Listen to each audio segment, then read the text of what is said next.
Ultrasound and transportation. Bats, dolphins, military submarines, and self-driving cars. What do they have in common? We know the phrase, blind as a bat, but are bats actually blind? It all comes down to one fundamental phenomenon in nature, ultrasound. You're driving your dog to his favourite park on a warm summer's day when you decide to roll down the window to let in some cool air. Young Spot in the back seat starts to become quite distressed. But why? The sound of the cool breeze isn't that loud. This is because air rushes past a small gap in the window and vibrates at a frequency higher than our human range of hearing. Sorry, Spot. But dogs aren't the only animals that can hear these ultrasonic waves. Ultrasound is prominent all over nature. In fact, in 1793, Italian scientist Lazzaro Spallanzini conducted an experiment on bats where visually able bats were compared to visually blind bats, and found that both pairs were able to fly and avoid obstacles just as skillfully. This is because bats take advantage of a phenomenon known as echolocation, a type of spatial navigation that is achieved through the transmission and the reception of ultrasonic waves. Bats can calculate how far away an object is by measuring the time delay between these two sound waves. Echolocation is also known as active sonar. This may be familiar to you, as this is what submarines use to navigate the deep seas. But if a bat were able to swim down to these depths, it may have a hard time. Particles in water are much denser, which means it takes a lot more energy to start a sound wave in water than it does in air. This makes underwater sound waves far more intense, and up to 4 times faster. In fact, a sonar ping can be as loud as 235 decibels. The vibrations from a sound wave of this scale are likely to rupture your lungs or even cause brain hemorrhage. In the US, there needs to be 12 nautical miles of sonar-free water from the coast. This is to protect wildlife, as marine mammals will swim hundreds of miles, dive into the abyss, or even beach themselves just to flee from these sounds that are unbearable to them. But how is a sound wave so loud even generated? Fall back to 1881 and we find that Gabriel Lippmann discovered adding electrical charge to some ceramic materials caused small mechanical strain. If this charge is an alternating voltage, then the surrounding particles start to vibrate, producing sound waves. This is known as the inverse piezoelectric effect. So how do we pick up these sound waves? The opposite. Sound waves reflect off the piezoelectric material, causing macroscopic changes in stress. This stress can be picked up by small changes in voltage. The piezoelectric effect. In submarines, these transducers can be massive and weigh up to 270 tons. However, this is for navigating the unknown depths of the ocean. What if we were navigating the city streets for a parking space, only to find one that we have to parallel park in? Luckily, it's become more common in modern cars to be equipped with parking sensors. These sensors have small piezoelectric ultrasonic devices located at various parts of the car that help assist the driver into the parking space. But how does this all work?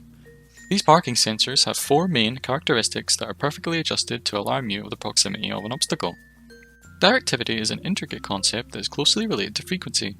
It regulates the maximum distance the sensors can detect, and it does so through frequency control. For example, the higher the frequency used in a transducer, the larger the detection range. However, the higher the frequency, the narrower the field of detection becomes. Therefore, there are multiple sensors equipped around the car ranging in directivity control. This helps the car be aware of any obstacles in the surrounding area. Ringing time is a leftover vibration after the initial transition wave. The receiver normally has a delay where it stops receiving during this time. This is to ensure that there is no false echo recorded. Decreasing this ringing time means that an echo can be received earlier. This can be important when designing ultrasonic proximity sensors, as the minimum distance can be shorter. Sensitivity is related to the receiver's ability to amplify weaker signals.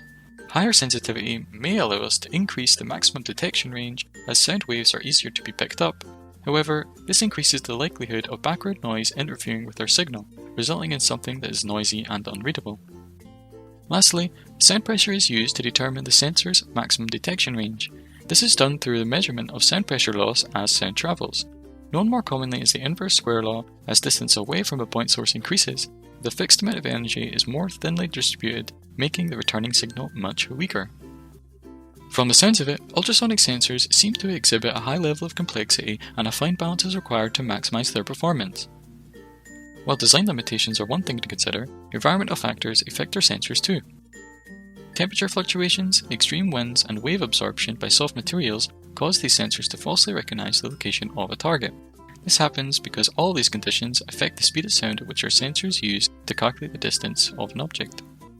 But as this technology improves and systems become more finely tuned, it becomes more inevitable that technologies involving human interaction will eventually become fully automated.